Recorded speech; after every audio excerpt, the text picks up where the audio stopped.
I'm taking a break from what I should be doing, reviewing Fallout 4, finishing Alien Isolation, and writing the upcoming season of Dark Therapy, to correct the fine folks over at WatchMojo.com on their recent top 10 list of best steampunk movies. I was initially interested in the video because I didn't think there were 10 steampunk movies in existence. Predictably, most of the films on the list didn't fit the genre. It might not seem like something bearing significant importance, but as a genuine science fiction fan, I find it troubling to see a genre represented in this manner, especially after all that the medium has gone through to get to where it is today. First, let's discuss the origins of steampunk that are strangely seldom discussed. The trend of sticking punk on the end of things entered literary usage with cyberpunk, a term that originated with the work of William Gibson.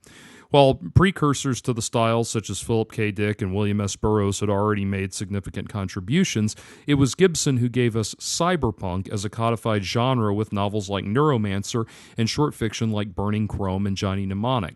The premise was simple. So much science fiction concerned itself with how technological advancements affected people at the top, the scientists responsible for its creation, and the governments and private investors that bankroll them. Cyberpunk was concerned with the impact technology would have when it became a ubiquitous part of daily life for the people at the street level, hence the punk part of the term. The cyber referred specifically to cybernetic technology, i.e. the internet. Because computer technology is such a default aspect of our daily lives in modern time, it's difficult to appreciate the significance of what was being presented with the advent of cyberpunk in the 1980s. William Gibson was presenting something entirely new. At a time when computers were some seldom discussed fascination of nerds and geeks, Gibson was talking about a near-future world where the internet was sexy, as were the people that used it. It was this proletarian meets slick, cool internet future that made cyberpunk what it is today, and throughout recent decades there has been no shortage of major motion pictures that have fit that mold, such as Strange Days, The Matrix, and Ghost in the Shell. You don't hear the term cyberpunk much anymore because it's less and less a genre of fiction and more a reality. We now live in a world where internet-related technology is in widespread use by everyone every day, and in many ways we've surpassed some of the tech described in Gibson's writing. For example, there are off-the-shelf external hard drives with more storage space than the implant in Johnny Mnemonic's brain. This is all relevant to the creation of steampunk because Gibson is, in part, responsible for that as well.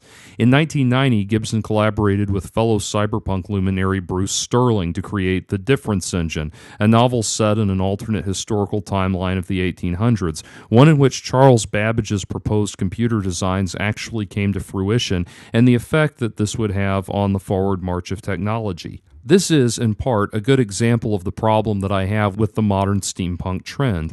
Most people who spend thousands of dollars devising the most convention-friendly steampunk cosplay have never heard of the Difference Engine, both the novel and the technological concept, because they don't have any grounded appreciation of why science fiction is an important genre. In their minds, steampunk is just an excuse for women to dress up in skimpy Victorian harlot clothes and men to parade around in top hats and monocles. This take any distinct period from history and put it in space interpretation of steampunk is at the heart of why WatchMojo's list of ostensibly steampunk films is so painful to watch.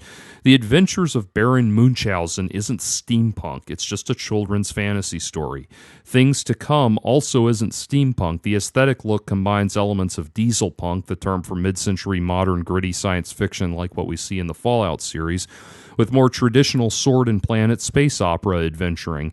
You could say that 20,000 Leagues Under the Sea presents a steam-powered world, but that isn't steampunk because, one, it's not concerned with the effect of the technology on the common man, and two, because it really isn't using a steam-powered world in any kind of fanciful way. The technology and look of the film is really just a byproduct of the era when the source material was written.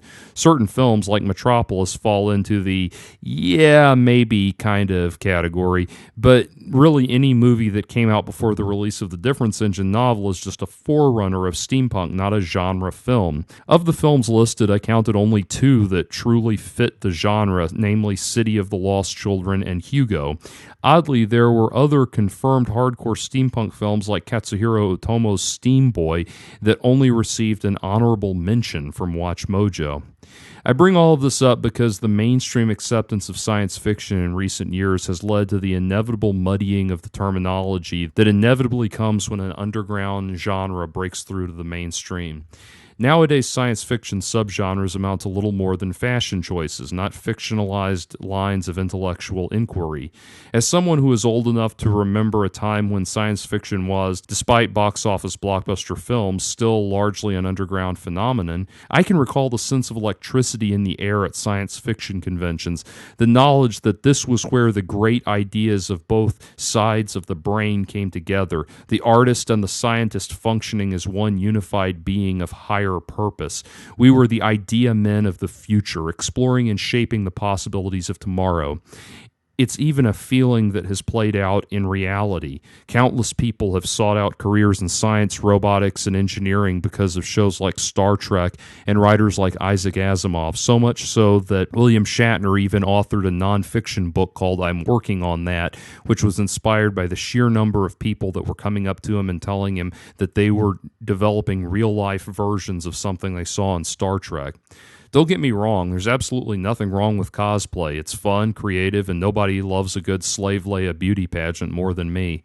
But at the end of the day, all of that wild hedonism is sweetest when it is complementing a mindset of imagination and manifestation, of exploring and considering the real possibilities for the world of tomorrow. If you want to get into steampunk fandom, don't just augment your lacy bondage corset with a set of aviator goggles and call it a day. Actually stop and think about why someone might be dressing up that way and the many wild scientific and sociological developments that would lead to that aesthetic choice. That line of wondering and contemplation is the essence of science fiction, and until you embark on that mental journey, you are cosplaying not only as a steampunk, but also as a science fiction fan. Kind regards, Jordan. If you enjoyed this commentary, please help me continue to bring you more content by making a donation to patreon.com/JordanOwen42. Your contribution will help me turn this channel into a hub of libertarian pop culture discussion and current events commentary. Thank you for listening, and as always, please hit the subscribe button if you haven't already. I just hope we put in enough steampunk, whatever that is.